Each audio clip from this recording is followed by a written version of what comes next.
మెదక్ జిల్లా మాసాయిపేటలో జరిగిన రైలు బస్సును ఢీకొట్టిన ఘటనలో దాదాపు 16 మంది చిన్నారులు మృతి చెందారు. మరో 20 మంది చిన్నారులు యశోద ఆసుపత్రిలో ప్రాణాపాయ స్థితిలో చికిత్స పొందుతున్నారు. అసలు ఆ ప్రమాదానికి కారణాలు ఏంటి? అసలు ప్రమాదం ఎలా జరిగింది? అప్పుడు హైదరాబాద్ నుంచి నాందేడ్ వెళ్ళిన పాసింజర్కు డ్రైవర్గా ఉన్న సత్యనారాయణ మనతో ఉన్నారు. అసలు ప్రమాదం ఎలా జరిగిందో ఆయన అడిగి తెలుసుకుందాం. సత్యనారాయణ గారు, నిన్న మీరు రైలు నడిపిన ఘటనకు సంబంధించి, ఆ ప్రమాదానికి సంబంధించి మీరు రైలు నడుపుతున్నారు.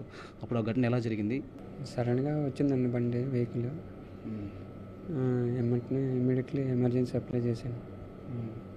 400 మీటర్స్లో ఆగింది బండి. అండ్ మొబైల్ స్విచ్ ఆన్ చేసి అసిస్టెంట్ మొబైల్తో 108కి ఫోన్ చేశాను. 108 ఆల్రెడీ మెసేజ్ వచ్చిందని అన్నారు. మేము ఆల్ కన్సర్న్ మెసేజ్ ఇచ్చాం. రైల్వేకి, పవర్ కంట్రోల్కి వాళ్ళకి మెసేజ్ ఇచ్చాం. ట్రైన్ ప్రొటెక్షన్ చేసుకున్నాం. ఇప్పుడు మీరు ట్రైన్ నడుపుతున్న సమయంలో ఈ యొక్క బస్సు మీకు ఏమైనా కనిపించిందా? సూచాయిక ఎంత దూరంలో అయినా కనిపించిందా? బస్సు కనిపించలేదు సార్. డైరెక్ట్గా సడన్గా వచ్చాడు ఆయన. బండి ఆగి ఉంటుంది, లెవెల్ క్రాసింగ్ అక్కడ గేట్ లాడ్జ్ ఉంటుంది, అక్కడ అడ్డంగా ఉంటుందండి బండి. సడన్లీ కమింగ్ అండి ట్రాక్ లెవెల్ క్రాసింగ్కి, అందువల్ల ఇంపాక్ట్ అయింది. లేకపోతే ఆయన వస్తున్నట్టు మనకి తెలుస్తుంటే ముందే వెళ్ళి అడ్వాన్స్ కంట్రోల్ చేసుకునేవాళ్ళు. అక్కడ గేట్ లేని సిగ్నల్ కదా అది. ఆ ప్రాంతంలో మీకు ఏమైనా ఎలాంటి సిగ్నల్ అయినా ఉంటుందా? ఆ ప్రాంతంలో దానికి ముందు గేట్ సిగ్నల్ ఉందండి, గేట్ ఒకటి. అది గేట్ అబ్జర్వ్ చేసుకొని వస్తాం. ఇది అన్మ్యాన్డ్ అంటే విజిల్ కొట్టుకొని వెళ్తాం. ఒకటి సార్, ఇక్కడ ఆ బస్సు ఏదైతే ప్రమాదం జరగకముందు ట్రాక్ మీద ఆగిపోయిందని చెప్పేసి ఒక వార్త వినబడుతుంది. ఆ ట్రాక్ మీద ఆగినట్టు కానీ మీకు ఏమైనా కనిపించిందా? ట్రాక్ మీద ఆగి ఉంటే బండి ముందు విజిబిలిటీ మేము ఫ్రంటే చూసుకుంటూ వెళ్తాం కదండి. ట్రాక్ మీద ఆగలేదు. సడన్గా ఇప్పుడు మీరు మోటార్ వెహికల్ కానీ ఏదైనా తీసుకుంటే ఎంత టైం పడుతుందండి రావడానికి, మూవ్ చేసుకొని. సడన్గా వచ్చింది. మాది స్పీడ్ 90 స్పీడ్ ఉంది. సడన్గా హిట్ అయింది. ఎంత సమయం అంటే మీకు కంటికి కనిపించినంత సేపట్లో మీకు అది కనిపించింది, నా ముందు ఉంది అనిపించినప్పుడు అది ఆపడానికి మీకు ఎంత సమయం పడుతుంది? తర్వాత యాక్సిడెంట్ ఆపడానికి మీరు ఎలాంటి ప్రయత్నం చేశారు? మినిమమ్ 400, 450, 500 డిస్టెన్స్ పడుతుంది. వెంటనే ఎమర్జెన్సీ అప్లై చేశాను.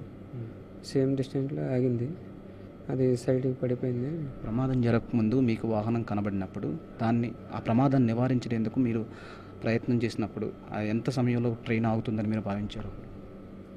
ఎంత సమయం అంటే మీకు కనిపించిన వెంటనే మనం అప్లై చేసేస్తామండి. వస్తుందని తెలిస్తే మనం కంట్రోల్ చేస్తాం కదా. అది సడన్గా వచ్చేసరికి మనకి వెంటనే ఇంపాక్ట్ అదే హిట్ అయిందనమాట.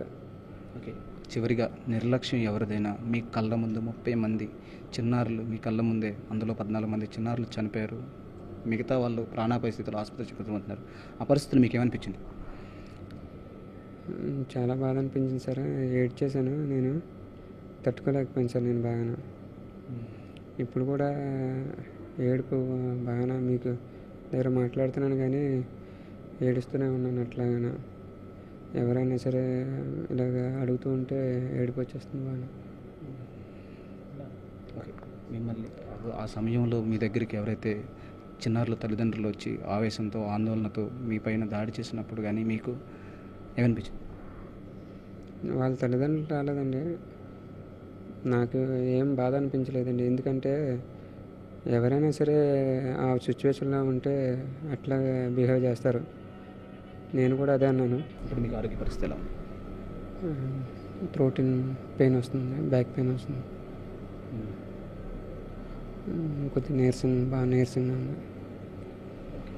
ఇది నిన్న జరిగిన ప్రమాదానికి ముందు, ఆ తర్వాత జరిగిన ఘటనకు సంబంధించి లోకో పైలట్ ఎవరైతే హైదరాబాద్ నుంచి నాందేడ్ ప్యాసింజర్ ట్రైన్లో లోకో పైలట్గా ఉన్న సత్యనారాయణ చెప్తున్న పరిస్థితి. ప్రధానంగా చెప్పుకుంటే అక్కడ పిల్లలు ఏదైతే తీవ్ర గాయాలు పాలయ్యారో, ప్రమాదానికి గురయ్యారో, ఆ సమయంలో స్థానికులు కానీ అక్కడ తల్లిదండ్రులు కానీ తన పైన చేసిన దాడికి సంబంధించి కూడా అతను చెప్తున్నారు.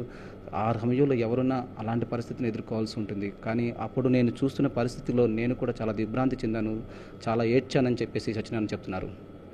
వీడియో జర్నలిస్ట్ నీతిస్తో తాతాజీ ఎక్స్ప్రెస్ టీవీ హైదరాబాద్.